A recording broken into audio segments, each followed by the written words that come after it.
नहीं देना चाहते या चाहते वही पता करना चाहती हूँ। अच्छा, क्या? संतान। और कोई बात? पढ़िए, हमने भी ऐसे लिखा।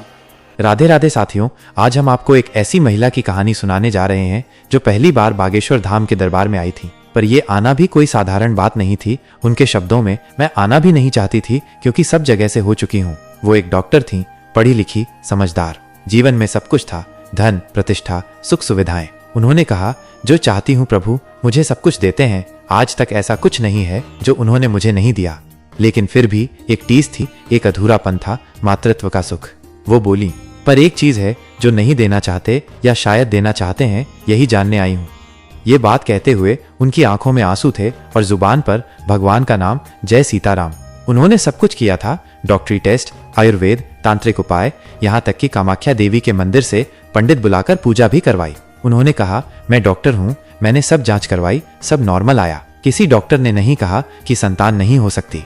लेकिन जब बागेश्वर दरबार में पर्ची पढ़ी गई तो उसमें लिखा था, संतान का प्रश्न लेकर आई हैं, हकीकत जानने आई हैं, कृपा होगी या नहीं। गुरुजी ने देखा और कहा, 100% 2025 तक योग बन रहा है, लेकिन एक कमी आई है, महिला चौकी। क्या? गुरुजी बोले, आप डॉक्टर हो, फिर भी हमारी जांच सही निकली, अंडे नहीं बन पा रहे हैं, यही समस्या है। उनकी आंखों में सन्नाटा उतर आया। कुछ पल के लिए सब कुछ रुक गया। उन्होंने धीरे से कहा, पंडोखर सरकार ने भी डेट दी थी, पर कुछ नहीं हुआ। मैंने 7 बार अर्जी लगाई, लेकिन कोई फर्क नहीं पड़ा। गुरुजी मुस्कुराए, पर उनकी मुस्कान में करुणा थी, कोई अहंकार नहीं। उन्होंने कहा, हम किसी की चर्चा नहीं करते, हर दरबार की अपनी पद्धति होती है, पर तुम्हारा विश्वास बार बार टूटा है, इसलिए हम तुम्हें घुमाएंगे, 4-5 पेशी कराएंगे ताकि श्रद्धा मजबूत हो। आप ज्ञानी है, आपने बहुत कुछ देख लिया है, पर सबके साथ ऐसा होता है। यह आपकी कमी नहीं है, यह मनुष्य की स्वाभाविक थकावट है जब बार बार ठोकरें मिलती हैं। गुरुजी ने स्पष्ट कहा, समस्या सिर्फ एक है, अंडे नहीं बनते। हमारे यहाँ इसका समाधान है, पर हम तुरंत समाधान नहीं देंगे, पहले आपकी श्रद्धा जागृत करेंगे। फिर उन्होंने पर्ची की आखिरी पंक्ति पढ़ी, इस तारीख के अंतर्गत ये कार्य होगा, उपाय ये है और आशीर्वाद, जय सीताराम।